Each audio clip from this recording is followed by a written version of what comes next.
بیت المعمور کیا ہے اور یہ کس نے بنایا ہے، اور معراج کی رات نبی کریم صلی اللہ تعالیٰ علیہ وسلم نے وہاں کیا دیکھا تھا۔ ہم اس ویڈیو میں بیت المعمور کے متعلق تمام حقائق کو جانیں گے۔ جب حضرت آدم علیہ السلام اس زمین پر تشریف لائے تو اللہ کے حضور میں یہ سوال کیا کہ اے پاک پروردگار، یہاں نہ تو میں فرشتوں کی تسبیح و تکبیر سن سکتا ہوں اور نہ ہی کوئی ایسی جگہ دیکھتا ہوں جہاں میں تیری عبادت کروں۔ لہٰذا اللہ کی طرف سے یہ جواب آیا کہ جس طرح تم نے 7ویں آسمان پر بیت المعمور کو دیکھا ہے جس کے گرد فرشتے طواف کرتے ہیں، تو ہم تمہیں ایک جگہ بتاتے ہیں، وہاں تم بھی کعبہ کی تعمیر کرو اور اس کے گرد طواف کرو اور وہاں نماز ادا کرو۔ حضرت جبرائیل علیہ السلام نے حضرت آدم کو وہ جگہ دکھائی اور وہاں اپنے پر مار کر 7 زمینوں کی بنیاد ڈال دی، پھر چاروں طرف سے دیواریں بلند کر دیں۔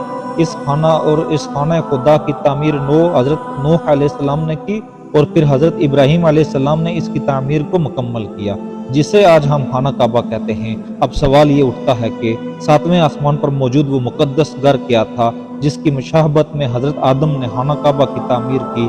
دراصل بیت المعمور کے معنی آباد گھر کے ہیں۔ یہ دراصل فرشتوں کا کعبہ ہے جو 7ویں آسمان پر کعبۃ اللہ کے عین اوپر ہے۔ فرشتے اس گھر کا طواف کرتے ہیں۔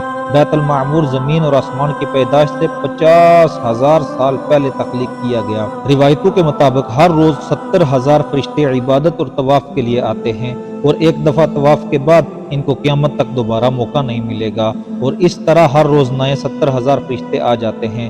حدیث میں ہے کہ جب نبی کریم صلی اللہ تعالیٰ علیہ وسلم معراج کی رات آسمانوں کے سفر پر گئے تو آپ کا گزر بیت المعمور کے پاس سے ہوا، تو آپ نے کیا دیکھا کہ حضرت ابراہیم علیہ السلام بیت المعمور کے پاس بیٹھے ہیں۔ روایت میں ہے کہ نبی کریم صلی اللہ تعالیٰ علیہ وسلم نے فرمایا، پھر مجھے 7ویں آسمان پر چڑھایا گیا۔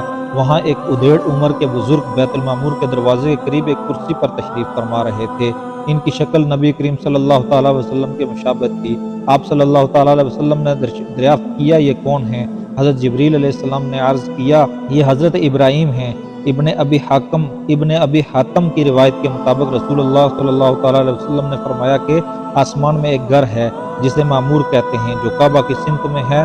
چوتھے آسمان میں ایک نہر ہے جس کا نام نہر حیوان ہے۔ حضرت جبرائیل ہر روز اس میں غوطہ لگاتے ہیں اور نکل کر بدن جاڑتے ہیں جس سے 70,000 قطرے جڑتے ہیں، اور ہر ایک قطرے سے اللہ تعالیٰ ایک فرشتہ پیدا کرتا ہے جنہیں حکم ہوتا ہے کہ وہ بیت المعمور میں جائیں اور نماز ادا کریں۔ ان فرشتوں کا ایک سردار ہوتا ہے جسے حکم دیا جاتا ہے کہ انہیں لے کر کسی جگہ کھڑا ہو جائے، پھر وہ اللہ کی تسبیح کے بیان میں لگ جاتے ہیں۔ حضرت امام علی علیہ السلام سے ایک شخص نے پوچھا کہ بیت المعمور کیا ہے؟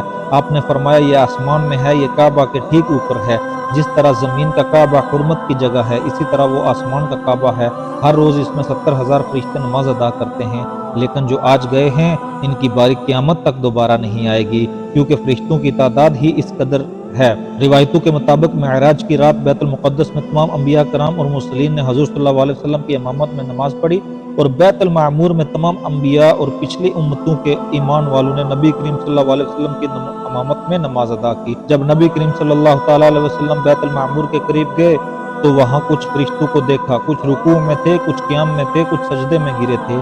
آپ صلی اللہ تعالیٰ علیہ وسلم نے حضرت جبریل علیہ السلام سے دریافت کیا کہ یہ کیا کر رہے ہیں؟ حضرت جبریل نے بتایا کہ یہ نماز ادا کر رہے ہیں، اور جو فرشتہ جس انداز میں ہے وہ قیامت تک ایسے ہی رہے گا۔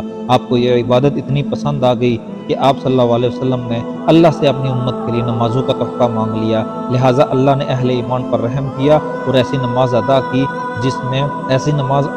جس میں تمام عبادتوں کا مجموعہ تھا، یعنی ہم ایک ہی نماز میں رکوع، قیام اور سجدہ کرتے ہیں۔